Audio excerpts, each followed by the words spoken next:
article was really interesting. It popped up again. I think he was like something with the actual court case, because this didn't happen within the past few minutes. I think the original incident happened January 2020, so of last year, right? But I was reading the article and it was just really, really interesting, and I thought I would share it with you. And here it goes. New York cop accused of beating his autistic 8-year-old son and letting him freeze to death quits the force ahead of a disciplinary hearing so that he can keep his pension. Did you hear what I said? He quit the force ahead of a disciplinary hearing so that he could keep his pension. Now, this particular article was written in October 2020. I think this one was with this is with the Daily Mail, because the details in this particular article were interesting. The article that they wrote recently on this wasn't quite as interesting and as meaty as this particular article here, so I thought I would share this one. An NYPD cop accused of beating his autistic 8-year-old son and letting him freeze to death quits the force ahead of a disciplinary hearing so that he can keep his pension. An NYPD transit cop is charged with murder of his 8-year-old son, has to quit the force so that he can keep a portion of his pension.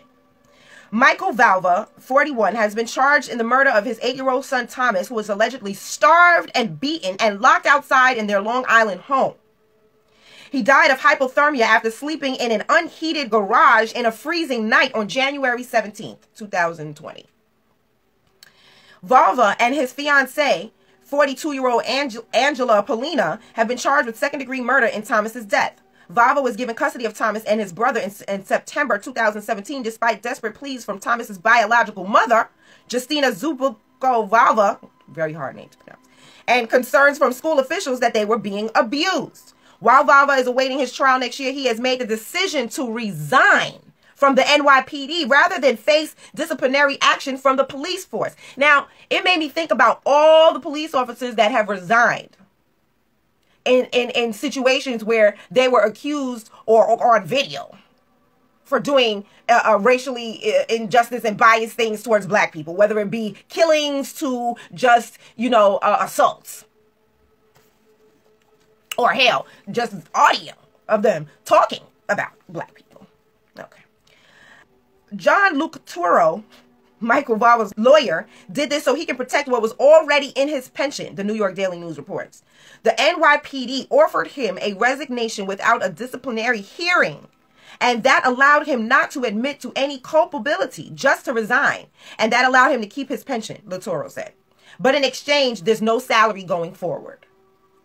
Resigning will also allow Valva to retain his benefits for the foreseeable future. If someone resigns before those 20 years, they can take their money out of the fund, but it will be taxed unless it's transferred to an IRA. The New York Post reports that an average pension for a retired police officer hovers around $75,000 annually. This is the second time in many days that NYPD officer has resigned before any discipline could be levied against them. NYPD officer Francisco Garcia, an 8-year veteran, resigned on Tuesday rather than face disciplinary proceedings for a violent social distancing arrest. Do you remember him? He is the Spanish dude that was kneeling on our brother's back. Just sitting there kneeling on him. Outcry tonight over video of an NYPD officer punching and taking down a bystander who was watching officers make an arrest for an apparent social distancing violation. The video starts with a commotion as officers arrested a couple yesterday on 9th Street and Avenue D in the East Village. Suddenly, one of the officers breaks away from that arrest and walks up to a bystander with his taser drawn, swearing and telling him to move back. He then tackles the bystander to the ground, repeatedly hitting him. The NYPD says its Internal Affairs Bureau is investigating. The officer has been placed on modified duty. So in the end, he resigned so he could keep his pension. In cases of excessive police force, resigning could also be seen as a tactic to lessen the need for criminal proceedings. You see the strategy? That won't be the case for Valva, however, who is still facing 25 years to life in prison for the death of his son if he is found guilty. Authorities were dispatched to the home where Thomas had been living at about 9:40 a.m. on January 17th after his father said that the boy had fallen in the driveway and lost consciousness while running for the school bus. That's what he had said. Now, this is a police officer who is writing reports about people. This is the report that he gave the police. So how many of his reports were used in against black people?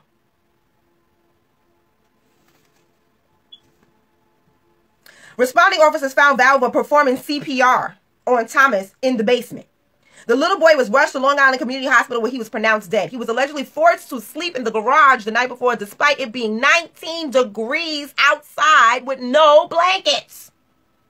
Thomas' cause of death was determined to be hypothermia. According to police, cameras and microphones that had been set up in Mike Valva's home captured audio of him and Angela taunting Thomas as he froze to death. This is the police. This is what he did to his own child. These people are sick. And see, this is the thing that we are trying to get you to understand. How can you implore, I can't even think of the word to articulate what I'm trying to say right now, and that rarely happens to me. You can't get these racists to see that they're being racist. They are sick individuals. Look what they're doing to their own children. Do you want to know why they're good at being sick towards us? Because they are sick towards each other. The thing is, black people want to so badly be included in the dominant society's world when they are sick themselves to each other. When there are no black people around, they are sicker to each other because they have no one to take out the sickness that they have inside on. You cannot implore to the mind of a racist. You cannot get them to change. You cannot get them to look what they're doing to their own children. The audio files allegedly recorded the couple discussing the fact that Thomas was suffering from hypothermia and had been washed with cold water and couldn't walk and was face planting on the concrete. They sit here laughing. They laughed as they said he is hypothermic and he had it face planted on the floor. Paulina remarked, "You know why he's falling?" And Valva replied, "Because he's cold. Boo fucking who?" It's a quote from the article. Thomas's death has since prompted an investigation into Social Services Department and how it dealt with abuse allegations against the couple and the children who live with them. A separate task force will examine how the department handles cases of children with developmental disabilities. Following his death, Thomas's brothers were placed in the custody of their mother. Paulina's daughters were placed in the custody of their biological fathers. Let me read to you the history of the case. July 2016, the mother, accused the father of child abuse, including starvation, dehydration, and lack of medical care for the son Anthony when he had a fever. This is what he did to his own children. The father is awarded temporary custody, and the mother was getting unsupervised visits every week. How did that happen? Maybe because he was the police? And then the school, fall of 2017, the school, so he got them in September of 2017. In fall of 2017, the school expressed concerns of abuse in the home.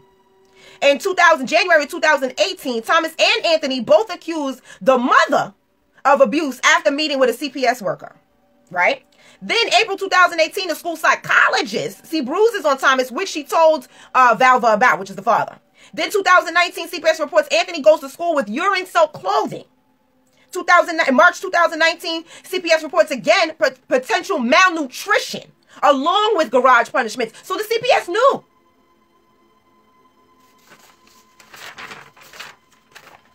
They knew. Now, I'm just going to read a little snippet and show you some pictures of this article. I'm not reading this whole article. It was long as hell. But I just thought it was really interesting, okay? The officers danced at a Black Lives Matter rally. Then they stormed the Capitol. This is what y'all get for dancing with the police at the Black Lives. This is what y'all get. Don't you feel silly? See, when we was sitting here telling y'all that y'all was looking stupid, that y'all looked like y'all was having a plantation jubilee, when we sat there and told y'all that y'all said y'all look crazy. standing with the same people who shooting you in the back. Dancing when they getting down on one knee. Making a whole scene of it for you. And we telling y'all, don't listen to this. This is craziness. No punishment yet for the killers of George Floyd. No punishment yet for the killers of Breonna Taylor. No punishment yet. Settlements, no punishment. And they was dancing around with y'all, getting down on one knee, holding up your signs. Let's see what they doing now. One sunny day last spring, Bridget Craighead was dancing the electric slide with 3 police officers in the grass next to the farmer's market. It was the first Black Lives Matter protest this rural Virginia county had ever had, and Miss Craighead, a 29-year-old hairdresser, had organized it. Let's see what Miss Craighead looks like. This is Miss Craighead. Miss Craighead electric slide. Okay? She had not known what to expect, but when the officers arrived, they were friendly. They held her signs high and stood next to her smiling. Later, an officer brought pizza and McDonald's and Happy Meals. They even politely ignored her cousin's expired license plate. This, she thought, was the best of America. Police officers and Black Lives Matter activists laughing and dancing the electric boogaloo. That's my ad lib. They were proving that in some small way, their Southern county, with its painful past, was changing. They had gotten beyond the racist ways of the older people. This made her feel proud. In a photograph from that day, Sergeant Thomas Robertson is smiling, and Miss Craighead is standing behind him, with her face tilted toward the sun and her fists held high. She did not see the officers around Rocky Mountain much after that. But in early January, someone sent her a photograph. It showed Officer Jacob Fracker and Sergeant Robertson posing inside the U.S. Capitol on January 6th, the day the building was stormed by Donald J. Trump's most fervent supporters. At first, she did not believe it. Not her officers. Child, she had ownership. Her officers. But there they were, Officer Fracker giving the camera his middle finger. I can't. She confronted them on Facebook and they did not deny it. On the contrary, homie, they was proud. What came next happened fast. The officers was arrested, their homes were searched, their guns were confiscated, residents yelled at one another outside the municipal building while the town council was inside debating the officers' jobs. Miss Craighead and her hair salon received threatening emails and Facebook messages. Honey, I'm sorry to hear about that. Now, I can laugh at everything else, but I am sorry to hear another black person is in danger, so I ain't gonna laugh at that. The officers did too. Now, that ain't my business. It seemed everybody was angry, okay? From the best of it, blah, blah, blah. This is one quote I want to read. I can protest for what I believe in and still support your protest for what you believe in, Mr. Fracker wrote on Facebook after the riot, adding that after all, I fought for your right to do it. But at the end of the day, he is still on code with white supremacy. Why he's getting on one knee, why he's taking kente cloth and wrapping it around his neck. He didn't do that, but them Democratic leaders did. So while he's doing the electric slide with you, bringing you chicken and Happy Meals and pizza and whatnot, he is still on code at the end of the day with white supremacy. And you be shocked at that? As Professor Copper says, I'm surprised that you're surprised.